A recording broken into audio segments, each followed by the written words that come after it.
Welcome to Speaking of Business, conversations with Canadian innovators, entrepreneurs, and business leaders.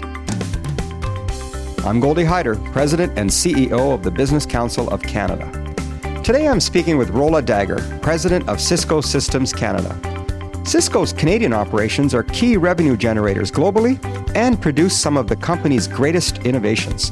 As you'll hear, Rola herself overcame a difficult upbringing in war-torn Lebanon, something she credits with much of her tenacity and drive. She shares the company's initiatives around mental health and Canada's North, as well as some valuable tips for aspiring leaders. Enjoy! Rola, thanks for doing this. It's really great to see you. And great to see you too. I'm really excited, Goldie. Let's start at the beginning. You're from Lebanon. Yep. You came to Canada later in life. How did you get here?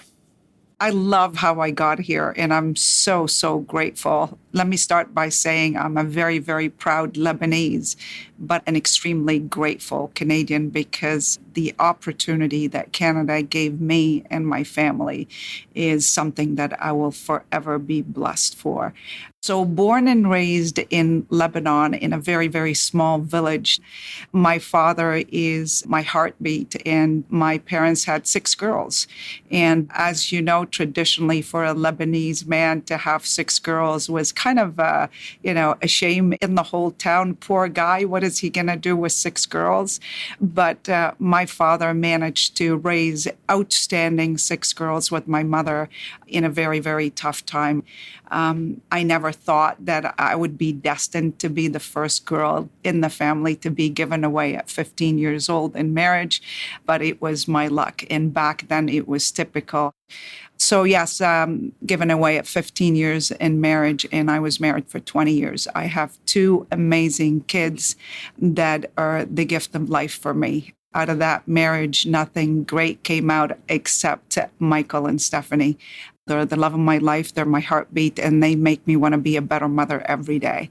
She's 30 years old. She works for RBC, and Michael is 25 years old, and he is a very creative barber. Wow, Rola, that's an incredible story. How did you go from an arranged marriage in Lebanon and then end up immigrating to Canada?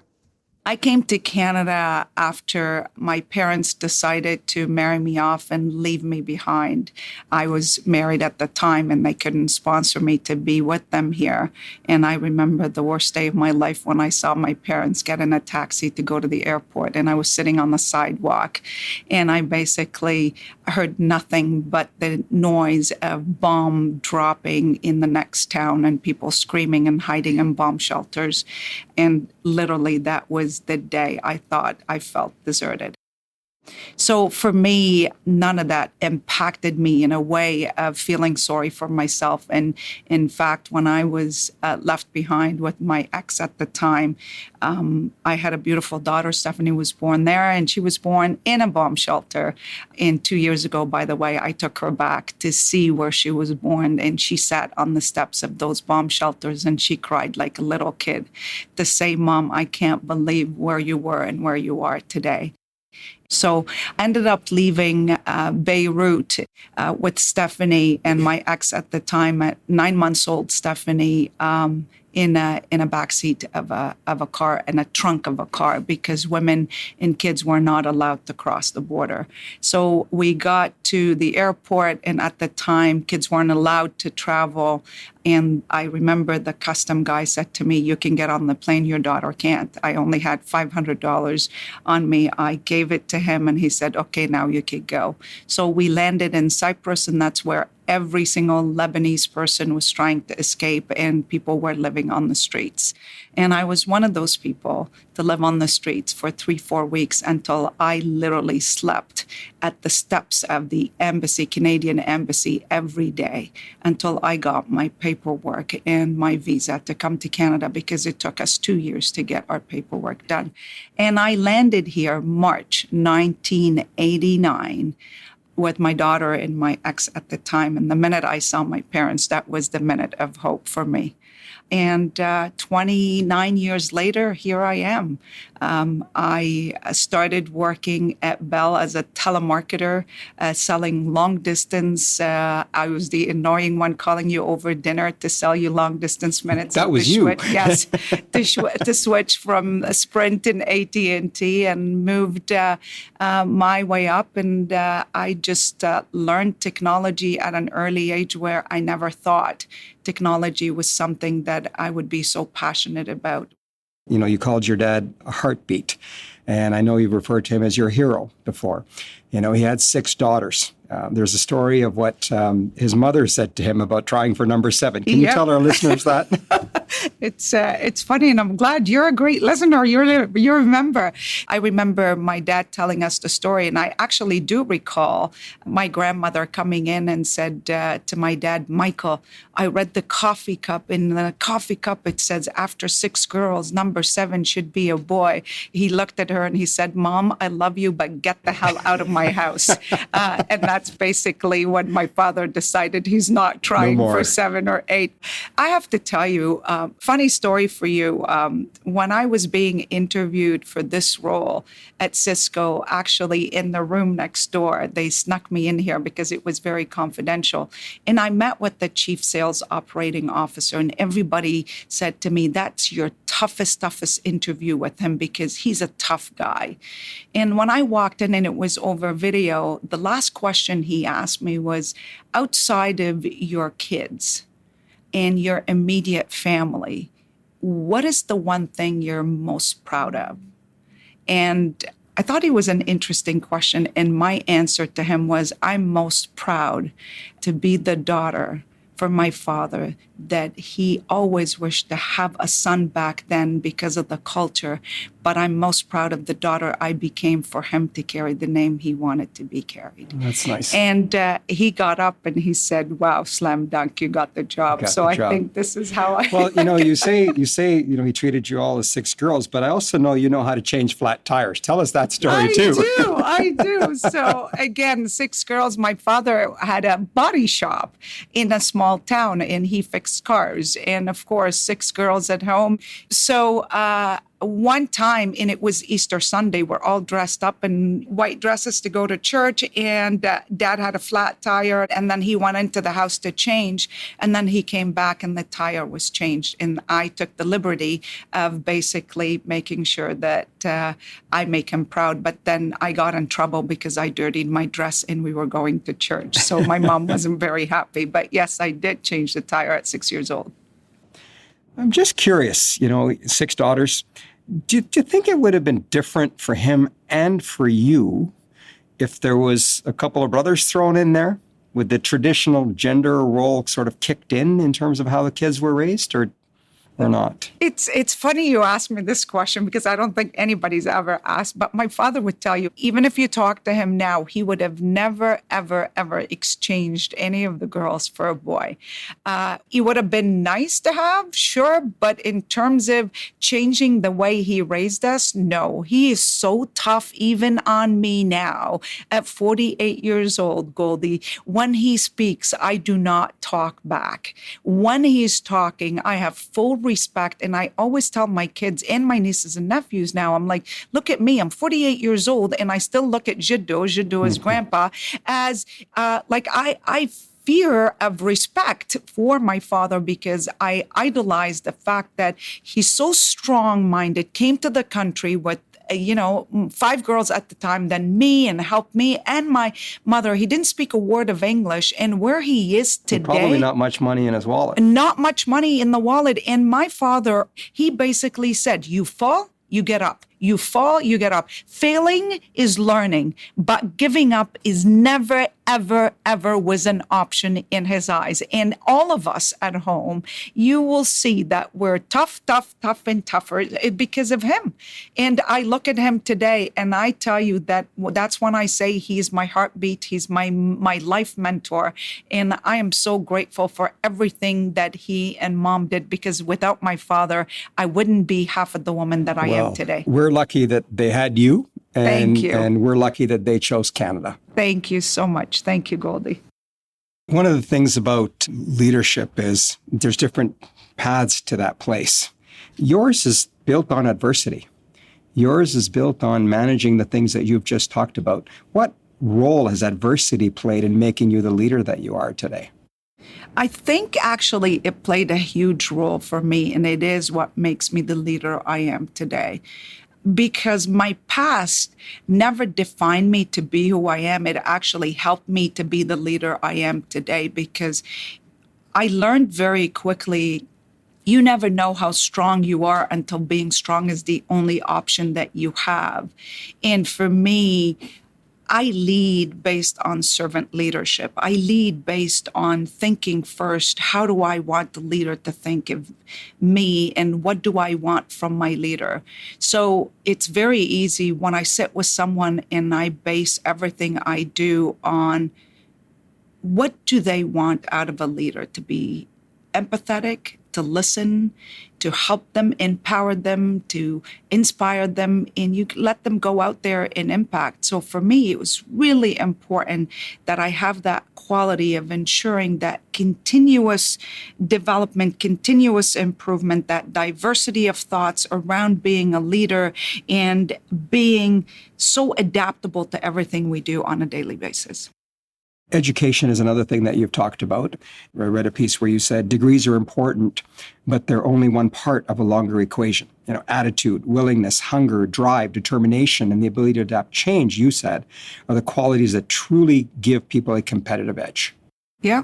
I probably didn't share this with you, but I do not have a university You degree. had, actually. You told me that, and I remember it well, okay, because, again, what a story. Exactly. So I never had the opportunity to go to university, given away at 15 years old in marriage and then the war. And I was lucky if I actually found a safe place for me to protect my family. So I never had that opportunity. So I believe life is your biggest lesson, and EQ versus IQ. And you've heard me talk about that in the past, where today EQ will have IQ for breakfast. In fact, Apple, Google, Facebook, Salesforce.com, some of those organizations have banded certifications as a qualifications to hire people. And why? Because it's very important to, and listen, I have 2 kids. I pushed really hard to get my kids to get university degrees, because that was my dream, to ensure that everything I couldn't get, my kids will have the best life. I'm not saying that let's not send kids to university, but what I'm saying here that it's 50-50 today, where we need to ensure that we're actually prepping the next generation to have the balance of having that emotional quotient at the same time as the IQ, because it is so important. If I didn't have my EQ as strong as it is, I wouldn't be the leader I am today. And to me, learning is the fuel of everything that I've been so successful at. So learning is the passion of life for me. And it is so important that you have that EQ today, because that's what makes leaders. I mean, we're in the world of digital transformation, AI. I mean, you could get any information you want in seconds. But the EQ part is where they 80% lean on their EQ to actually lead and become that different, unique leader, from a servant leadership to, an adaptable leader, to all of the above. So I am really big on EQ and have the balance of IQ and EQ. So what's your advice then for young people today who are thinking about becoming leaders? Learn it, earn it, and return it. And they have to learn everything and be open to constructive feedback, because the minute you stop learning and you think you know it all, that's when you stop actually learning what's happening in the world and developing. So they have to learn and continue to learn and get out of the comfort zone, and they have to earn it. Everything in life is earned, not given. And once they learn it, they develop, they get out of the comfort zone, they earn it, they have to return it. For me, I look at myself. Once I got to where I am today, I always remember that I need to send the elevator back down. And to me, it is so important that we return it to help others to get to where we are today. Let's talk about another big passion of yours, diversity. You've given a number of speeches on the subject. Where is that coming from? Is that just because of your own background, or is it something that you see in Canada, that diversity is an opportunity and an advantage?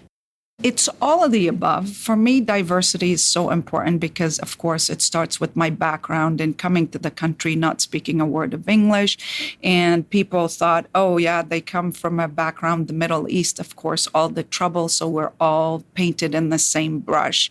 I actually worked in an organization where at Christmas, they did a Kris Kringle and Secret Santa, and all the women got, dolls and Barbies, and they handed me a machine gun because of where I come from. And actually, one of my leaders in the past said to me, you're only successful because of your good looks. So those type of things for me in life taught me to be a stronger leader when it comes to diversity and ensuring that we have, it doesn't matter, age, color, race, culture, it doesn't matter where you come from. People are people. Okay, don't judge me from where I come from or my race or religion. Judge me of what value I bring in, what my role in the world and what impact that I make. And for me, especially in this organization, I walk in, and if we don't have diversity of thoughts, diversity of adaptability, and diversity of leaders, I need to make a change. And I will tell you, I don't want to hire people from the same culture or race or background as I am. I want to hire different people. I want to hire people that are going to challenge me, that they come from a world where, it's done differently. And I don't think in Canada we're doing enough of that, especially the diversity of thoughts, of ensuring we're listening more and we're hearing what's out there and we're open to new ideas. And I have to tell you, and I shocked a lot of the Canadians when I went to India and I hired my vice president of engineering. And I went to England and I brought my strategy and planning person. And we went to San Jose and got our finance person, because in Canada, as you know, Goldie, we struggle with top talent because a lot of the top talent, they hit a ceiling and they want to leave and they want to go to Silicon Valley and that. What do we do about that? You know what? It is something that we as leaders in Canada have to do a much better job.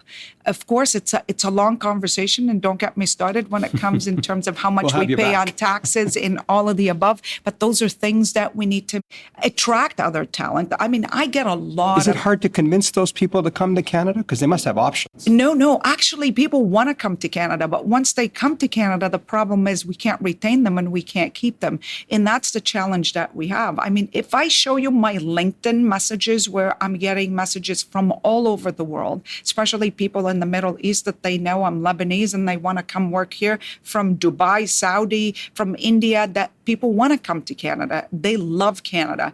But once we get them here, it's how do we retain them? How do we keep them? And we make it difficult from a government perspective. And that's when, I'd love to talk to you about, the whole knowledge-based economy that we need as organizations. I think we have a big gap and we're discombobulated when it comes to having academia, businesses, and government working together to ensure we actually attract more talent. We actually make it easier for the new generation, because right now we're all pulling in different directions. Do you think that's in part because, we're Canadian, we're comfortable, we've been known to be somewhat complacent at times? Are we getting too comfortable? Yeah, we are too comfortable and we are too nice.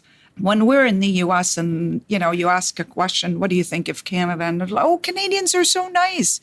I love hearing that Canadians are so nice, but I want to hear that Canadians are disrupting. I want to hear that Canadians are breaking through some of those major obstacles. I don't want to hear, and I don't want my daughter to tell me, Mom, I'm ready to go to the U.S. to find a new career, or I want to go to Europe, or I want to go to Australia.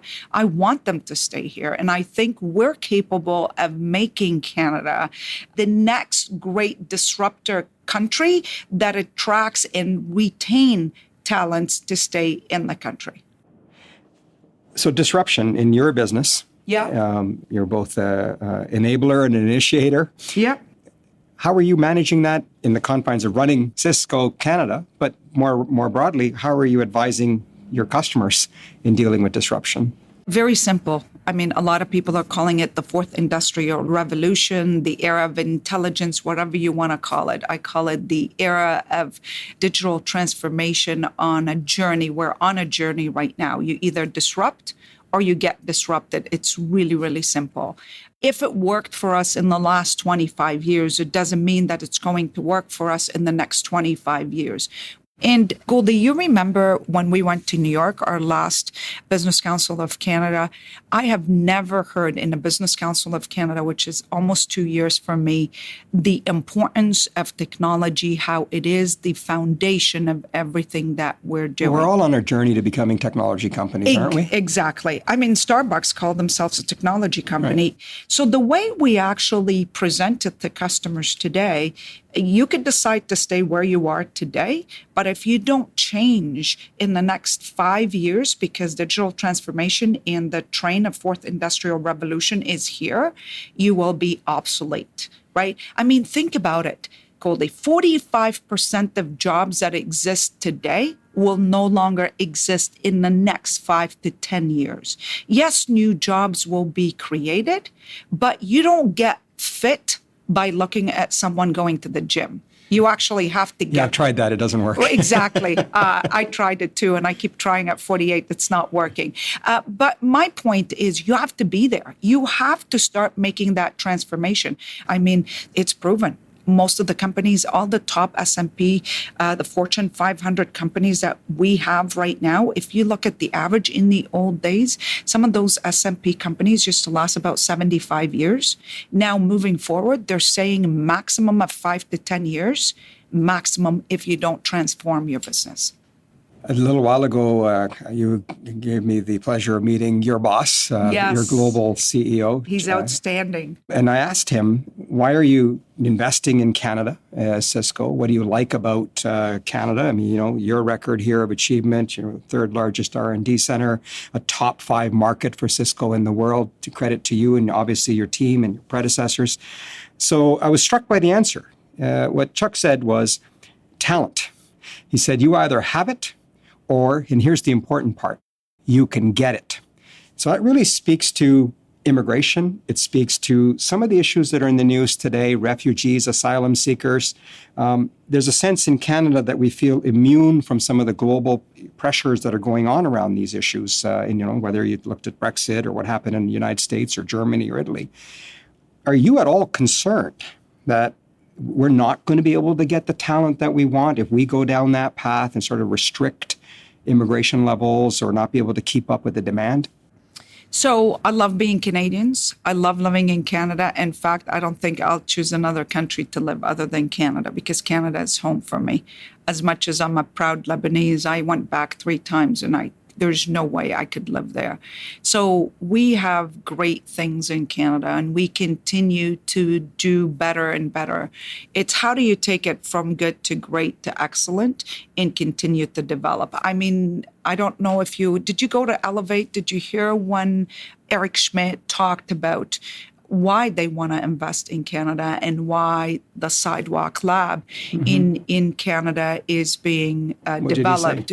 And he said because they look at Canada as the next generation of innovation technology company where we actually last 2 quarters, we were top from an innovation and employing and creating new jobs in technology in Canada, which is great. And this is where we are in downtown Toronto. Exactly. It's becoming a major how do hub. you retain that? So for me, I'd like to measure the success of those 2 quarters where we actually beat Silicon Valley or Chicago and Boston. But how do we measure the success of that? And how do we continue as businesses, as government, as academia to invest in our people to stay in the country?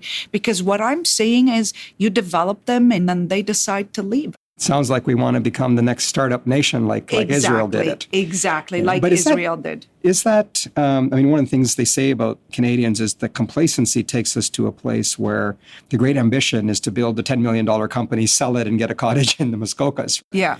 Are you at all concerned about our ability to scale and scale up and be a place that's not just an incubator country, but a country that can grow companies to become global leaders?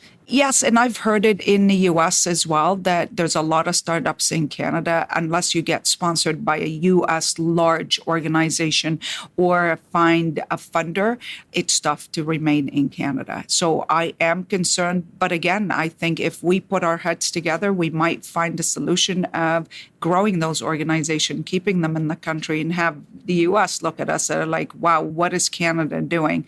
And we have an opportunity, and it's up to us to make it much better than what it is today.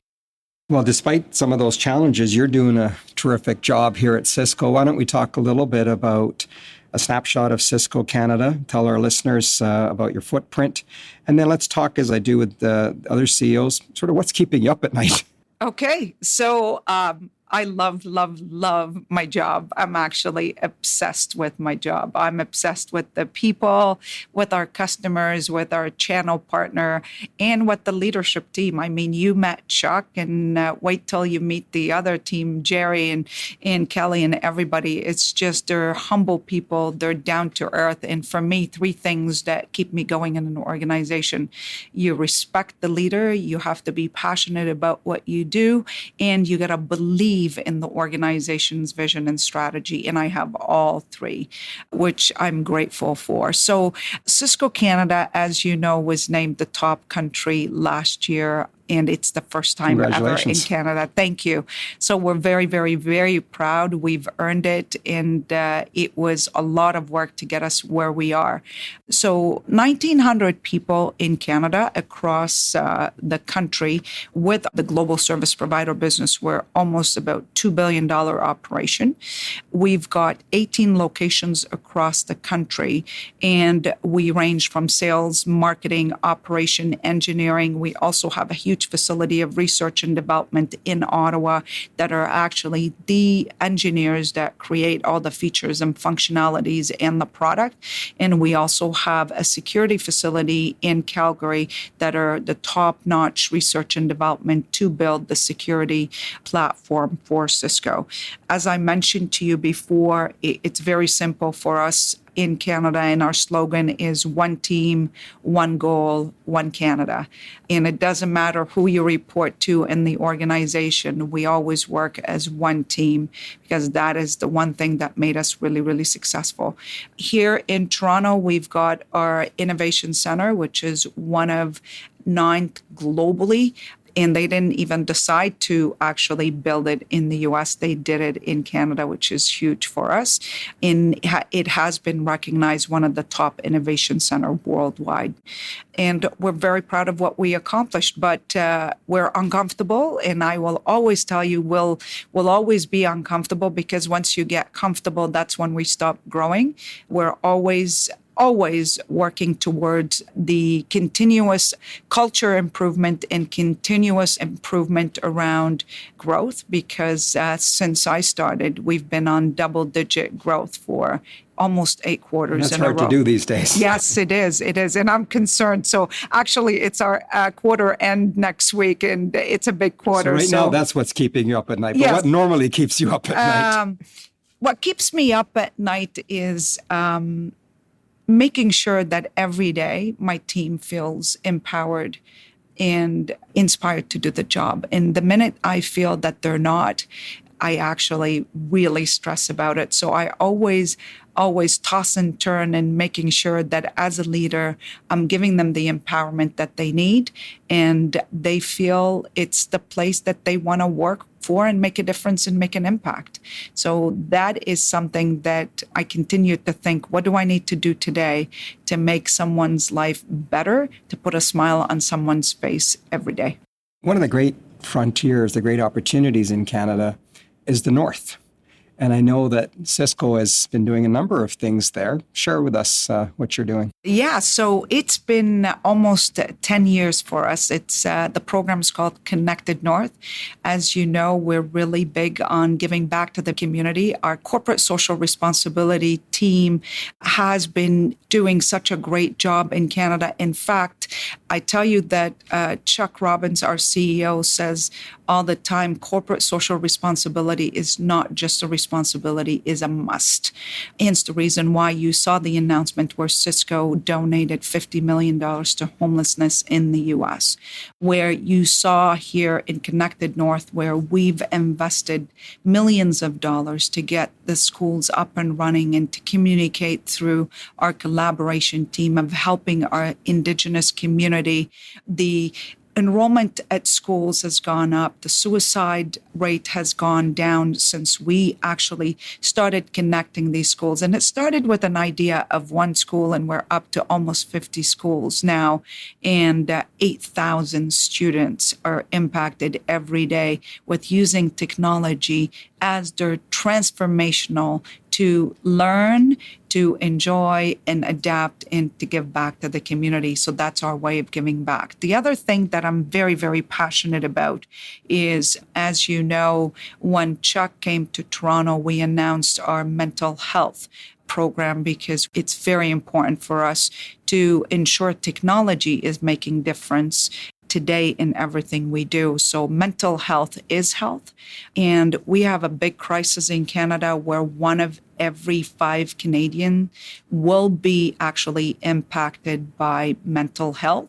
And we decided to partner with Deloitte. Frank and I had the idea, and I brought it to Frank, and I said, I'd love for them to support us and to go to CAMH. And it's all about enhancing the way mental health services are provided to citizens in Canada. And that is improving the way we deliver the services. As you know, and I'm not sure if you have been exposed to anybody in your family that has mental health issues, but it takes months to see a psychiatrist or a psychologist.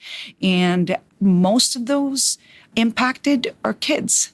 And it breaks your heart. I mean, the suicide rate, and I brought it to Chuck's attention after Kate Spade committed suicide. And I sent him a message and I said, Chuck, we could do this as an organization because technology could be a game changer in how those services are provided, and we could save lives. We're actually not just talking about it, we're walking the walk. And as I mentioned, we partnered with Deloitte and CAMH. We've actually just implemented last month at Cisco Canada, in the first time ever, including $25,000 in employee benefits that allows you up to 150 visits to any psychologist, counselor across all of Canada, because we know how important mental health is for our employees in our organization. So we want to make sure that we are disrupting in that area. And that's one of the things that we pride ourselves on. As you know, I have 3 daughters. And when I made the move to the Business Council, the first question one of them asked me was, how many of your members are women CEOs, Dad? First of all, I was very proud of her for asking me that question. Yeah. Unfortunately, my answer was not enough. True. We're getting a start on this. And a big part of that is creating the pipeline and the role of mentorship. How is it that you ended up running Cisco? And what role did mentors play in that process, male or female?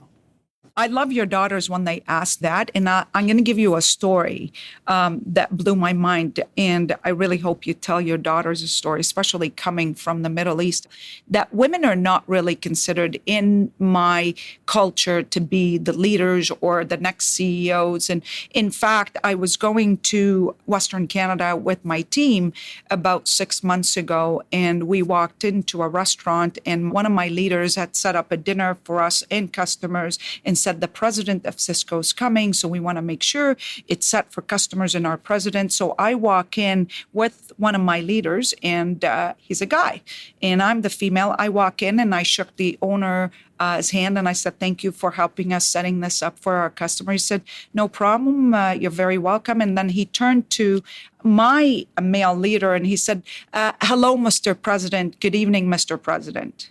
So I turned to him and I said, why, you didn't think that I could be the president of the organization? So, of course, my leader felt really embarrassed, and he said, she's the president. And I looked at him, and you know the funny thing, Goldie? No, he was a Lebanese man.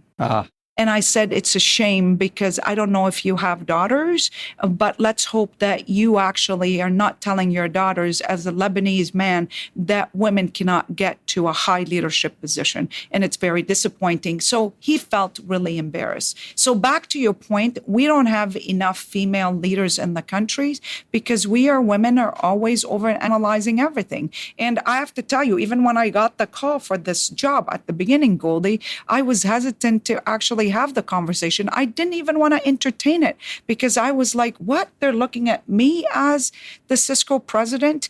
And I got the offer and I sat on it for 2 weeks. And my daughter said, Mom, you could do this. But I was so nervous to sign. But if it was a male, they would have signed and they would have winged it and not overanalyzed it and said, we could do it. Right? So not enough of us are taking a chance. So in fact, I will tell women, be comfortable with being uncomfortable because you miss 100% of the shots you don't take. So take every shot that you can. And you know what? Not a lot of us as women take those shots. So I think about where I am today from either pay equality as a woman or the position that I'm in, even internally at Cisco when it comes to pay equality. I look at people in the US, male versus female in terms of me being in Canada versus the US. I think there is a gap and there's still a gap. And our CEO is working on actually fixing that gap between female leader, pay equality, seniority, all of the above. So I will tell you that I am so big on it and tell your daughters that nothing will ever stop them to take every shot they can, because if they won't take it, they will miss 100% of that. That's great advice. Number one. Number two, when we talk about specifically in Canada in terms of the job, I think your question was around how Mentors, the role of mentors. Yeah, it played a huge role in my life. And men were a part of that. And actually, my mentor is a man. And I tried mentorship with females, but it didn't work. For some reason, we're not doing a good job as female leaders of helping each other. For some reason that there's that competition, there's always that women are looking, how did she get up there? I need to get up there. What happens? And we actually tend to be catty versus when you find a male leader, sometimes they don't worry about this stuff. We worry about it and we start being catty. We need to do a better job as females of supporting each other and helping each other to get to the top. It's not a competition. It's a co-opetition as female leaders to get there. So for me, my mentor was a man, and I was completely blessed to meet that individual 8 years ago that pushed me so hard out of my comfort zone. Like, talk about like some sessions that I've had with him where I thought I was going to go into a fetal position and cry because he recognized my talent. He recognized that I have what it takes, but he always pushed me to do better. And I'm so blessed. And I'll tell you, I would never be here if it wasn't for my mentor, even when I wanted to take this job. I went to him and I thought I did all my homework. And when he asked me about 150 questions and I didn't answer all of them up to his expectation, he said, you're not ready.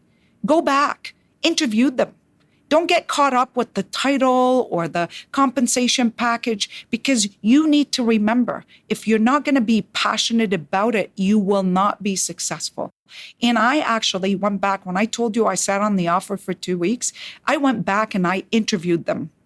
I interviewed my boss at the time and I said, it is my time to interview you because I want to feel that I'm going to be successful here. I want to be supported. And what are you going to do to help me be successful? And that is so important in life for every female and for your daughters to find that mentors that are going to push them out of their comfort zone. But when you go to them, know exactly what you want. Don't find a mentor and a sponsor just to check a box. Yeah. Find that individual to get you where you need to be by providing you that constructive criticism that no one else will be able to tell you. And treasure it. Treasure that constructive criticism, because constructive criticism is a gift. Treasure it and go out there and make a difference. Can you maybe tell us an example or two of how he pushed back and how you received that? I'll give you an example where I was so upset at the time. When I was working for my previous organization, I was ready to move up to the next level. And at the time, he was my boss, and he was hiring for the director position to lead that team. And I was part of that team. So I applied for that role. And when I applied for that role, he knew that I was the top-notch person on the team, and I was so qualified. I was running the team in the interim, but he actually interviewed people on the outside, and he said to me, I know how good you are, but it's not about me knowing how good you are. I want you to go and interview with 12 people, and I want people to see what I see in you. And that was one of the things that at the time, and I remember when he came to me and he said, so Rola, if you don't get that position, are you going to get mad and leave?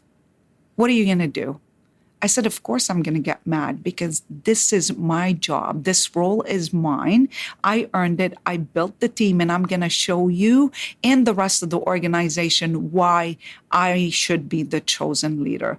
He could have made it so easy and he would have said, sure, let's do it, 2 interviews. Like I literally interviewed with everybody to get the role because he wanted everyone to see what I saw. So that's an example that I'm giving you that really hit me hard because I'm like, I can't believe he's making me do that. But he did it for a reason. It's a sign of a very good mentor. And exactly. I know from experience. In a development. So for me, that's really important. So I would advise every woman and man is when you choose wisely, because once you get that great mentor, it could be your life mentor, not just your work mentor. Make sure you have an agenda in terms of some of the things and pick your weaknesses just to help you in areas of development so he can help you on. Not go in there expecting that he's going to praise you because that's not the role of a mentor, right. Is to help you through that. Rola, we could go on and on and on, but I know you've got a company to run. So thank you for doing this. We have a approach to wrapping up the show where we play a little bit of a word game. Okay. I just say a word and you say the first thing that comes to your mind. Yep. And so let's get at it. Sure. Your mom. Love her. Family. Everything. Technology. Lifeline. The Middle East. Drama. Disruption. Amazing. Globalization. Great. Mental health. Is health. The North. Very important. Canada. Land of opportunity. Thanks for doing this. Thank you so much. I had a great time. Thank you, Goldie. Thanks again to Rola Dagher for being my guest on this episode of Speaking of Business. Subscribe now for more conversations with Canada's top innovators, entrepreneurs, and business leaders. Search Speaking of Business wherever you find podcasts or visit speakingofbiz.ca to join our email list and follow us on social media. Until next time, I'm Goldie Hyder.